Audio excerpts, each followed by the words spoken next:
你绝对没见过这种死法，只是从额头抽出一枚金针，原本30不到的少妇，几秒之内迅速衰败，变成了一具僵尸。萨满告诉死者家属，这不是一具普通的尸体，不能土葬和火葬，而进行特殊的水葬。尸体的脚皱得跟五谷凤爪一样，尸体的脸更是宛如一颗画眉，令人胃口大开。按照印尼当地的风俗，尸体要沐浴，清水流过全身再晾干，叫尸浴流亮。洗完 A 面后，金姐和马婶扶起尸体，正在擦洗 B 面，突然听到一声警告。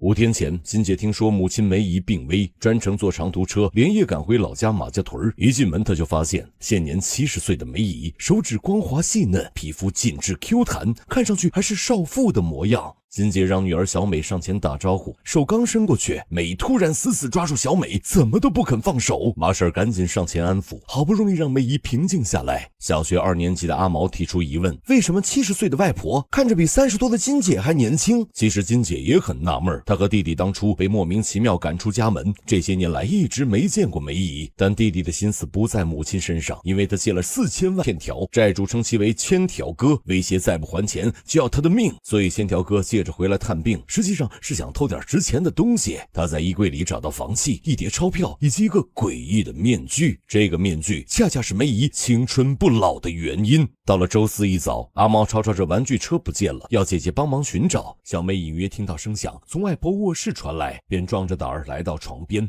弯下腰膀胱一扫，果然玩具车就在床底。各位别怕，床底下没有鬼，鬼在梅姨身上呢。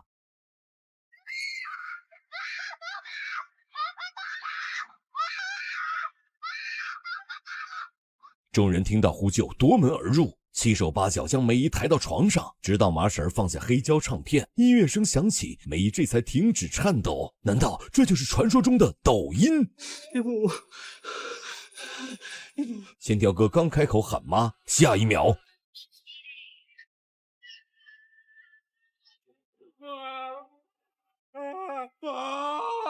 看到没？饿了喊妈，保证能让你大吃一惊。姐弟俩判断梅姨中了邪，便喊来当地最有名的萨满彪叔。彪叔是烹饪系法师，先让金姐捣碎辣木叶，接着抽出一把蛇形匕首，将一根茄子抛成2半。等茄汁流进碗里，彪叔再喊千条哥上前，吩咐他等会儿见机行事。紧跟着，彪叔念动咒语，从梅姨眉心处缓缓抽出一枚金针。千条哥拿匕首刺向红薯，每刺一下，彪叔就抽出一枚金针。等到施法结束，碗里已经有10几枚之多。梅姨疯狂扭动身体，两眼一闭，死了。没了金针的梅姨，肉眼可见的干瘪下去，宛如新鲜出炉的千年僵尸。按照彪叔的说法，是金针在阻止梅姨的衰老，是一种邪恶的诅咒术，必须将其放回原处销毁，否则将祸害人间。而且梅姨的尸体也不能火葬，需要放置7天，等到下个星期4进行特殊的水葬。为什么是星期4呢？逼我50，我告诉你答案。开个玩笑，这是印尼的一种风俗，类似我们中国的头七。转眼来到第1天，金姐给母亲洗澡净身，被突如其来的警告吓得一哆嗦。到了夜里，金姐按规定换上长袍，跪在尸体前念经，再次听到了同样的警告。难道是母亲诈尸了？她正瞎琢磨呢，背后一阵阴风袭来。另一边的房间，还没睡着的小美看到门缝有影子闪过，这丫头也是够狠，居然跑下床去开门。门外自然什么人都没有，因为人已经站在了身后。小美躺下，刚闭上眼，摇椅就吱吱嘎嘎自己动了起来。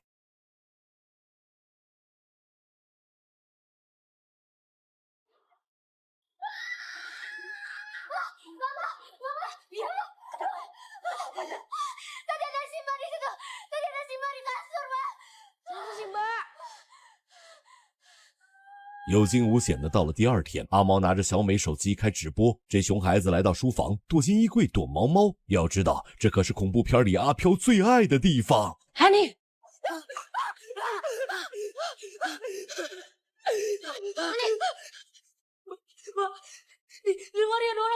等小美追进来之后，衣柜恢复如初，什么都没找到。不过在地板上，阿毛倒是发现了那个诡异的面具。此时的千条哥还在为4000万欠款发愁，换算成人民币是2万不到，各位1个月的工资都比这个多。可千条哥穷啊，这笔钱就是天文数字。恍惚间，他听到客厅传来念经的声音，低头这么一看，好家伙，10来个妙龄女子围坐在尸体边，一个比一个好看。千条哥再一开灯，没了。话说来到第3天，千条哥提出处理遗嘱，惹得金姐勃然大怒。母亲尸骨未寒，你就想着分钱？这边姐弟俩还在吵架，另一边的阿毛惹祸了。他想起昨天捡到的面具，往脸上轻轻一扣，镜子里出现的不是倒影，而是年轻时的外婆梅姨。几分钟后，小美去找阿毛，怎么喊都没反应，直到贴近身边，阿毛猛然回头，妈妈们。人吓人，吓死人！你们说这阿毛是不是欠揍？各位先别急，夜幕降临，阿毛的报应来了。他躺着睡觉时，迷迷糊糊看到小美坐在摇椅上，不停地发出恼人的噪音。等阿毛蒙头睡着后，那玩意儿缓缓起身，走到床边，一屁股坐了下去。呼吸不畅的阿毛扯开被子，定眼一看。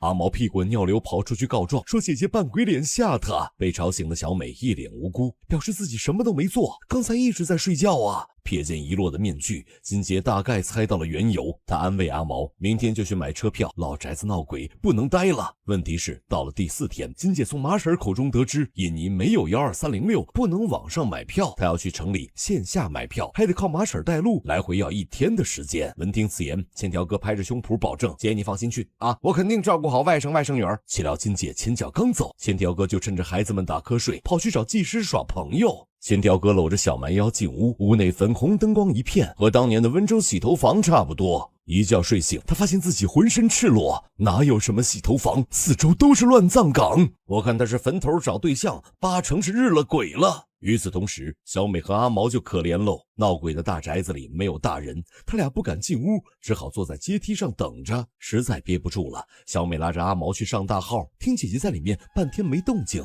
阿毛急得大喊，姐你掉坑里了，快点夹断，轮到我了。妈，你也让我夹。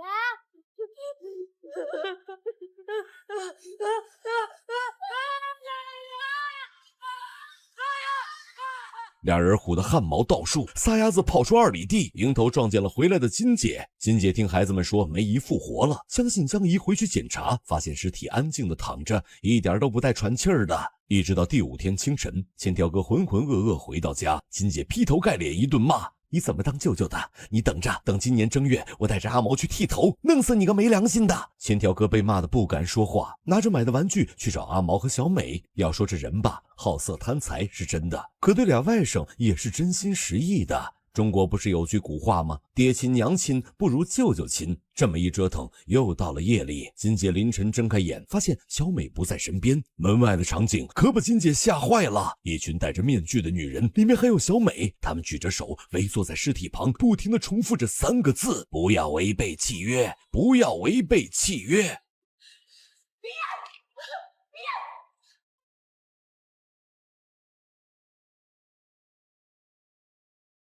熬到第6天，金姐忍无可忍了，她一把火烧掉了面具，打算今天就把母亲给埋了。千条哥劝她不要冲动，表叔说过要等7天，现在提前下葬恐怕会惹出乱子。金姐不听，执意将尸体裹进白布，放入土坑，草草举行了葬礼。你猜怎么着？葬爱家族回到别墅时，一大堆扑棱蛾子扑面而来，好不容易驱散走了。进屋再一看，梅姨的尸体又回来了。金姐提议去马婶家躲一躲，可他们刚想离去，转角就撞见了路灯下的阿飘。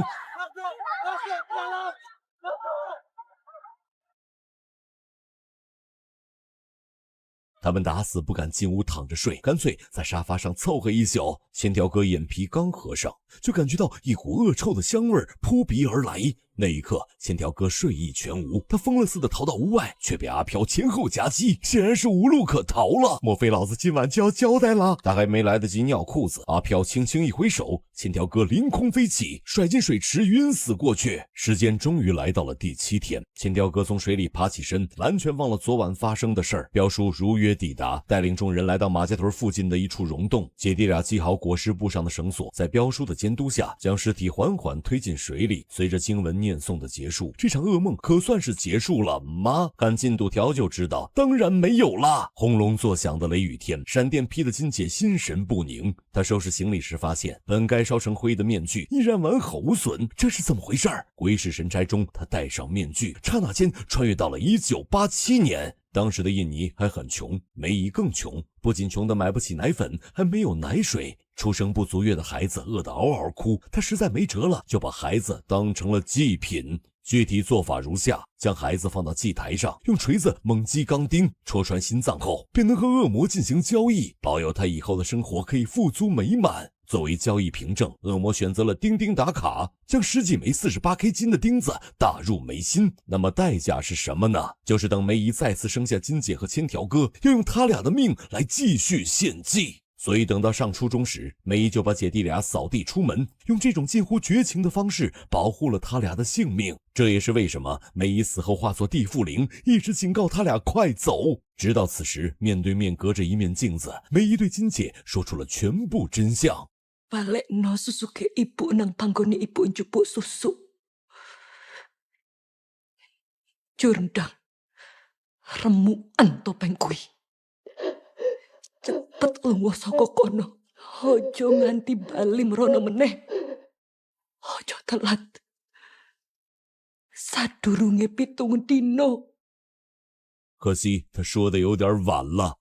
恶魔眼见搞不定大人，便把目标转移到了小美和阿毛身上。反正同样是姐弟，拿小的抵债也不亏呀。金姐和千条哥拼死抢下小美，阿毛则被吸入空中，消失在门后。老一辈欠下的孽债，不能让下一代来承担。想到这里，金姐和千条哥当即重返祭坛，说什么都要救回阿毛。姐弟俩来到溶洞最深处，在水里捞起阿毛。金姐忙着给阿毛做急救，千条哥一个不小心被无形之力一波带走。说时迟那时快，恶魔现身说法，一群面具女围绕在千条哥身边。金姐二话不说拿出面具，举起石头哐哐3两下，面具碎裂的同时，恶魔也尖叫着裂开了。